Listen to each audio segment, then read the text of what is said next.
ဖြစ်တယ်လို့နေဖြစ်တယ်လို့စာဘဝကလေးကိုရှောင်လန်းနေကြတဲ့ပုဂ္ဂိုလ်တွေကလောကမှာအများကြီးပဲ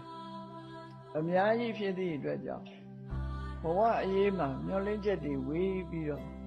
ကိုယ်သွားနေတဲ့လမ်းကိုအကောင်းထင်ပြီးသွားနေတော့လဲအဆိုးနဲ့တွေ့တယ်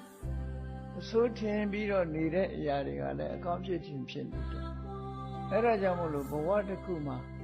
ဘယ်ဟာကအမှောင်လဲဘယ်ဟာကအလင်းလဲဆိုတာရှင်းရှင်းလင်းလင်းသိဖို့အရေးကြီးတယ်ဒီလိုသိဖို့ဆိုတာသာမန်အပြင်ပြောမယ်ဆိုရင်လွယ်တယ်လို့ထင်ကြသို့တော့ဒီအသိလေးကိုကဖျားပွင့်တဲ့ခါမှမြတ်စွာဘုရားဟောကြားမှသိချရတာဖြစ်တယ်လွယ်လွယ်နဲ့သိနိုင်တာမဟုတ်ဘူးလောကလူဆိုပြီးတော့အသိဉာဏ်ရှိတယ်အုံနောက်ရှိတယ်လို့ဒီလိုပြောကြပေမဲ့လို့လူတွေမသိတဲ့အရာကအများကြီးပဲဖြစ်တယ်မသိလို့ပဲလောကလူတွေဟာယုံမိယုံရယုံပြီးတော့ရှောက်လန်းမိရလမ်းကိုရှောက်လန်းပြီးတော့နေကြအမှန်တရားဆိုတာနဲ့ဝေးကွာပြီးတော့နေကြ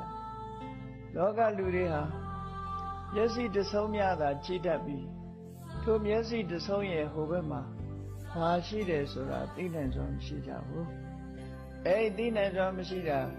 လောကမှာဖျားပွင့်လာလို့လောကကိုအလင်းရောင်ပေးလိုက်တဲ့အခါကျမှလူသားတွေဟာအသိဉာဏ်ပေါ်ပေါက်လာတာဖြစ်တယ်အဲ့ဒါလို့မဟုတ်လို့ရှင်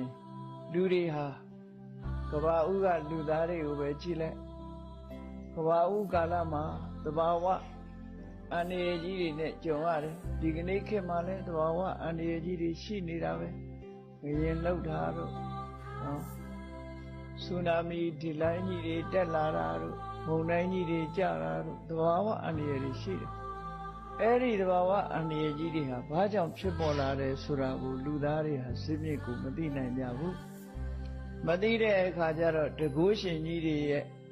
အစွမ်းတကိုးကြောင့်အခုလိုဖြစ်နေတာလို့ထင်ပြီးတဲ့အခါတကိုးရှင်တွေကိုကြောက်သဘာဝအင်အားစုကြီးရဲ့ချင်းချောက်မှုကိုကြောက်ပြီးတော့လက်မြောက်အရှုံးပေးတဲ့ဘဝမျိုးကိုရောက်သွားကြတယ်နောက်ပိုင်းရောက်လာတဲ့အခါမှာလူတွေဟာအသိဉာဏ်တစ်ဖြည်းဖြည်းရလာတော့သဘာဝအင်အားစုကြီးတွေရဲ့အခြေအနေတွေကိုဘယ်လိုကာကွယ်ရမလဲဘာကြောင့်ဒီသဘာဝ